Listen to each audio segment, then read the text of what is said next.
Hi, welcome to this video, and where I'm going to have a look and see how much K3 media you need in order to treat a koi pond, and the results can be used to apply to any size pond with any size number of fish.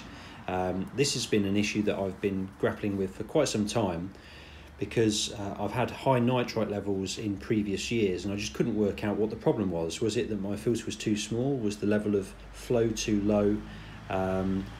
Was it that the bacteria just hadn't had enough time to mature? So in this video I'm going to have a look at how much nitrite and ammonia K3 can remove in a length of time, and then I'm going to have a look at how much fish of different sizes produce, so you can work out how much you need for your pond. So what we're going to do in this experiment is we're going to look at how much K3 you need to filter your pond. I've read varying accounts of this and have found them all to be pretty contradictory, so I thought I'd do the experiment myself to see exactly how much ammonia can a piece of K3 remove, and then in the second part I'm going to look at how much ammonia fish produce. Now a lot of this is very dependent on temperature, so I've got this other bottle here that's got my thermometer in it, and the temperature in here is about 18.5 degrees. It fluctuates during the day and the night, and around the moment it's sort of somewhere between 17 and 20 in the water at different times of the day. So we're talking about the sort of temperature that most ponds are at in the UK in the height of summer. So the results here I'm going to apply to the amount that you feed your fish in the height of summer, and look at the amount of waste the media can treat, and then we can work back from that, because if it works in the height of summer, then it will work for the rest of the year as well. So what we've got is 2 milligrams of household ammonia in this 1 litre dechlorinated bottle, and I've got 2 pieces of K3 in there that are matured. They're from my filter, and I've got the test there of the ammonia. So what I'm going to do over the next few days is test the level of ammonia and the amount of nitrite, and see when it goes down to 0.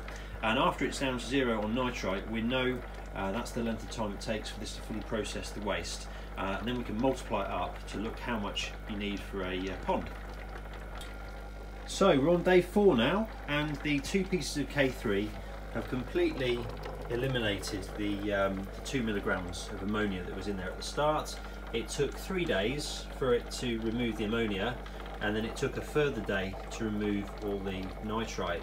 So that's 4 days from start to finish. That's going to be really important, because we're going to use that to work out the number of fish and the size of fish that a certain quantity of K3 media can support. Now, our question is, how much K3 can you get in a litre? So what I'm going to do is I'm going to count how many pieces there are in this litre measuring jug. So I've done the counts, and it was 112 pieces of K3 in the litre, and I'm going to round that to 100 for the purposes of keeping these calculations nice and simple. Now, going back to the experiment, we know that 2 pieces of K3 can remove 2 milligrams over 4 days. That means 1 piece of K3 can remove 1 milligram over 4 days. So if we times that by 100, that means that a litre of K3 can remove 100 milligrams in 4 days, or in 1 day a litre can remove 25 milligrams, and it's that 1 day amount that I'm going to focus on for the next piece, which is looking at how much waste the fish produce on a daily basis. So it's a litre of K3 can remove 25 milligrams of ammonia every day. Right, now part 2 is looking at how much waste fish produce. There's 2 ways you can do this. You can look at how much you feed them, or you can look at how much they weigh, and because we know there's a certain percentage that koi will eat and produce ammonia based on their weight. So this is my automatic fish feeder, and I've weighed out the amount of food it feeds in a given day in the summer, and it's 80 grams, so I'm going to use that in some of the calculations shortly. But I also know the number of fish I've got in the pond and their general sizes. I've got 14 fish in there, and they range between 8 inches and 12 inches in size. So I'm going to look at how much waste theoretically is produced from the fish, either looking at the food or looking at their size, and see what that gives in terms of overall requirements in terms of the K3 and the quantity we need in our filter. So to give you an idea of how much food weighs, this is what I feed my fish for a lot of the year.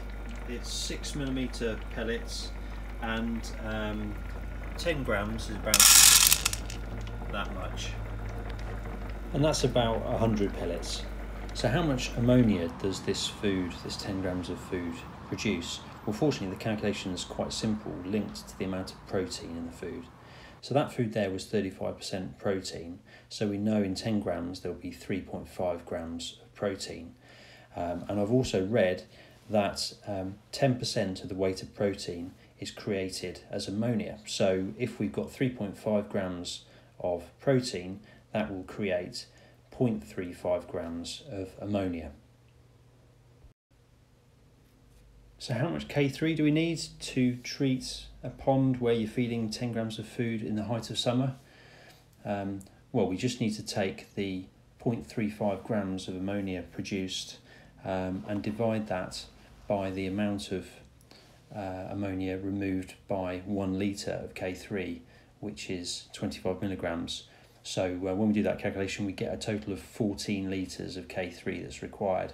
So I've set it out on this table, and also set it out for some different levels of feeding. So my pond here is more like the 100 grams, needing 140 litres of K3.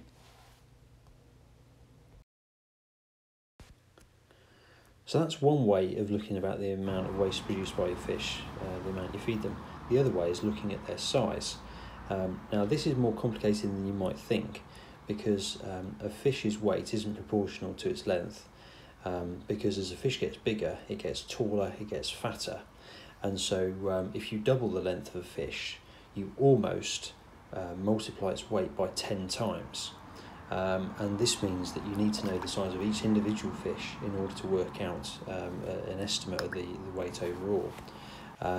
Now I've set out a simplified table here where we've got the weight of a typical koi, 6 inches long, which would be 60 grams. And then if it was 12 inches long, it would be 470 grams. And the table also looks at the number of fish you got in the pond that are those sizes. Now what's handy is that as a rule of thumb, fish produce 0.1% of their weight in ammonia every day. So that basically means that the weight of the fish in grams equates to the amount of ammonia they produce in milligrams. So if you've got 100 grams of fish, that's going to produce 100 milligrams of ammonia every day. So I've done the difficult bit and put this all into a table that works out the total weight of the fish, the amount of ammonia they produce, and therefore the amount of K3 you need based on the 25 milligrams per litre that I've talked about earlier. And so I've set this out on this table. You can look and see where your pond stacks up in terms of the size of the fish and the number of fish you've got. To give you an example, one 6-inch fish is 60 grams of fish, and it produces about 60 milligrams of ammonia, and so we need about 2 litres of K3 to deal with 60 milligrams of ammonia a day. So that's how you get your 2 litres there, and the same applies to all the other combinations on the chart. So a bit of sense check for these calculations. If I take my pond as an example, looking at the amount of food fed per day, 80 grams would say that I need about 110 litres of K3 in order to filter it. If I look at the weight of fish, I estimate I've got about 3.8 kilograms of fish in there, and that would imply about 150 litres of K3. So I've got 150 litres of K3 in the system. I've also got 30 kilograms of alpha grog and some pumice as well. But I always think it's important to have more than enough filtration. Of course, these fish are going to grow as well.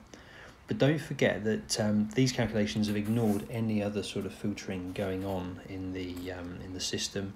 You've got gassing off of ammonia where you have an air stone, that's going to release some. You've got the surfaces of all your pipes inside of your filters, and the liner as well, and a lot of denitrification can take place there. But I hope these are useful guides for you when you're planning the amount of filtering you need, and perhaps help you understand if you've got high readings of nitrite and you're not sure how you can reduce it.